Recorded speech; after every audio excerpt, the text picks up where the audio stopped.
Here we go again.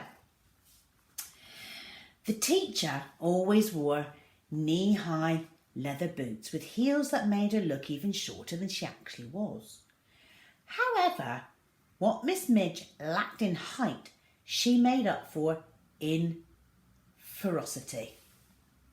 Is Miss Midge in comparison to Pixie, Sprite, Fairy, Elf and Leprechauns? She's only slightly taller. Okay, she made up for in ferocity. Her teeth would not have been out of place in the mouth of a crocodile, and she bared these teeth whenever a pupil displeased her, which was often. Kids didn't have to do much to infuriate her. Even an involuntary sneeze or cough would result in a monstrous snarl from the terrifying but tiny teacher. "You're late," growled Miss Midge. "Sorry, Miss Midget," said Zoe without thinking. Oh no! There were a few chuckles from her classmates, but mainly gasps.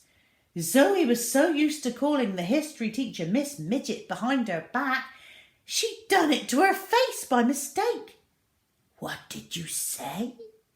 demanded Miss Midge. "I said sorry, Miss Midge," spluttered Zoe. Sweat had sprung up on her, and her run from the girls' toilet was now teeming out of her pores. Zoe looked like she'd been caught in a vicious thunderstorm.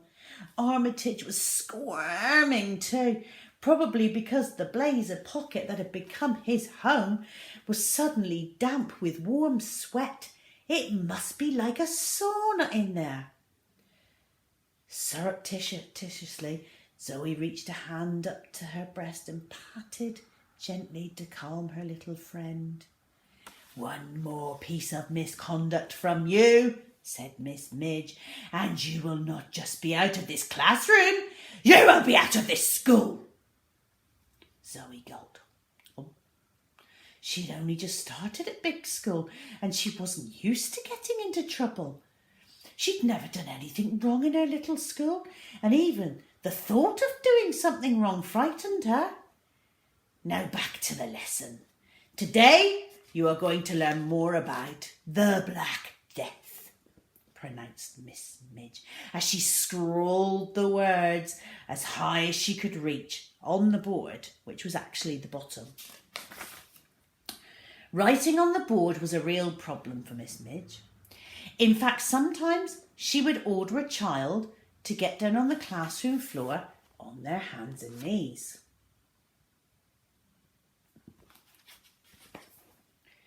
The miniature teacher would then climb on top of them so she could reach high enough to wipe the board clean of the previous teacher's scribblings. For very high scribblings from very tall teachers, you just simply stacked up more children.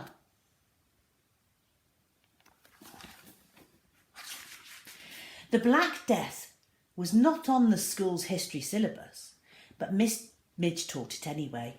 Legend had it that one year all of her class failed their exams because instead of teaching them about Queen Victoria, she spent a whole year relishing in the gruesome details of medieval torture of being hanged, drawn and quartered. Miss Midge would refuse to teach anything but the most grisly passages of history. Beheadings, floggings, burning at the stake. The teacher would grin and bare her crocodile teeth at the mention of anything cruel and brutal and barbaric. In fact, this term, Miss Midge had been going on non-stop about the Black Death. It was her absolute obsession. Unsurprisingly, really, as this was one of the darkest periods in human history, when in the 14th century 100 million people died from a terrifyingly infectious disease. Victims would be covered in giant boils, vomit blood and die.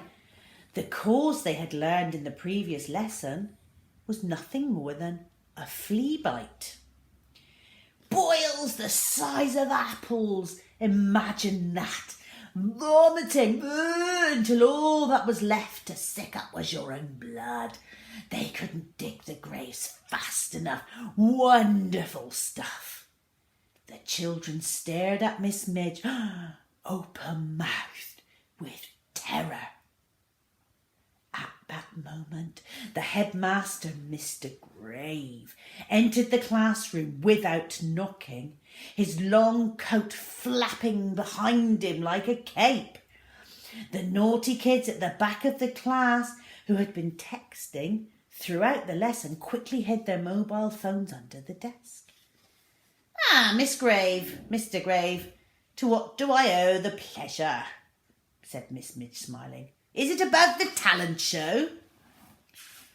Zoe had long since suspected that Miss Midge had a soft spot for the headmaster.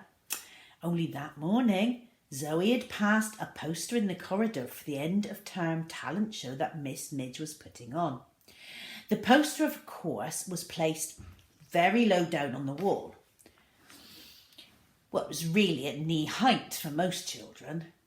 It seemed very out of character for Miss Midge to organise anything so fun, and Zoe wondered if she had only done it to impress the headmaster. It was well known that Mr. Grave, despite his scary vampire-like appearance, was a great lover of school plays and things like that. Good morning, Miss Midget. Miss Midge. Even Mr. Grave couldn't stop himself. The history teacher's smile dropped. I'm afraid it isn't about the talent show, although I'm very grateful to you for putting it on. Miss Midge beamed again. No, boomed Mr. Grave. It's something much more serious, I'm afraid. Miss Midge's smile dropped once more. You see, said the headmaster. The caretaker has found a dropping in the girls' toilets. All the kids in the class started sniggering when the headmaster used the word dropping, except for Zoe. Someone did a poo on the toilet floor, sir, asked one of the boys, laughing. Not a human dropping, an animal one, shouted the headmaster. Mr. Bunsen, the head of science, is studying it now to find out what kind of animal it is from, but we suspect it to be some kind of rodent. Armitage wriggled. Zoe gulped. A rogue dropping must have plopped out unnoticed onto the toilet floor. Stay very still, very, very still, Armitage, thought Zoe. But unfortunately, Armitage wasn't a mind reader. If any pupil considers it acceptable to bring a pet into this school, let me tell you now, it is forbidden. Strictly forbidden, pronounced the headmaster from the front of the class. It was funny seeing the two teachers stand next to each other for a moment. Such was the height difference. Any pupil found smuggling an animal of any kind into school will be instantly suspended. That is all. And with that, he turned and left the room. Masterful. Goodbye, Mr. Grave, called Miss Midge after him. She watched him go wistfully. Then she turned back to her pupils. Right, you heard Colin, Mr. Grave. It is forbidden to bring pets into school. The kids all looked around at each other and started whispering. Bring pets into school? Zoe could hear them saying to each other. Who'd be so stupid? Zoe sat as still as she could, staring forward in silence. Silence! Snarled Miss Midge, and there was silence. It's not an opportunity to talk. Now let's get back to the lesson, the Black Death. She underlined those 3 words on the board. So, how did the incredibly deadly disease travel all the way from China to Europe? Anybody? Asked the teacher without turning around. She was one of those teachers who asked questions but didn't wait for answers. So a millisecond after posing the question, she answered it herself. Nobody? Rats! Rats on board merchant ships. Zoe couldn't feel Armitage squirming around anymore, and she breathed a sigh of relief. He must have gone to sleep. But it wasn't the rat's fault, was it? Blurted out Zoe without putting her hand up. She couldn't believe her little friend's great-great-great-great-great-great-great-grandparents could be responsible for such an incredible suffering. Armitage was far too sweet to hurt a soul. Miss Midge spun round on her heels, which, despite being heels, didn't make her even medium height. "Did you speak, child?" she whispered, as if she was a witch incanting a spell. Yes, spluttered Zoe, now beginning to wish she'd kept her mouth shut.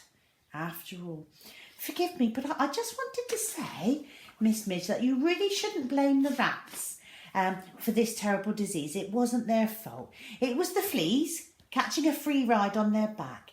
They're to blame. All the kids in their class were looking at Zoe in disbelief. Despite this being a rough school and teachers often having to leave with nervous breakdowns, no one ever interrupted Miss Midge, especially not to spring in the defence of rats. The classroom fell deathly silent. Zoe looked all around. Every pair in the eyes in the room were glaring at her. Most girls looked disgusted and most of the boys were laughing. Then suddenly, Zoe felt like she had a tremendous itchy itch on her head. Quite the itchiest itch that had ever itched, and it was itch-tastic. What on earth? Zoe, sneered Miss Midge, now staring intently at the exact place she had the itch on her head. Yes, miss, said Zoe, perfectly innocent. You have a rat on your head. Okay, join us next week to carry on the story. Well, there we go. We hope you enjoyed that. I'm really enjoying this story. I think David Walliams is a very talented writer. He makes his books really fun and interesting, doesn't he? And how can you actually sort of feel affection for a little rat? But he makes us feel that, doesn't he? We're very good at what he does. So anyway, join us next week and we'll read some more. See how Zoe and Armitage get on. So have a good week. Keep yourselves busy. And keep yourself safe, and we'll see you next week. Bye-bye.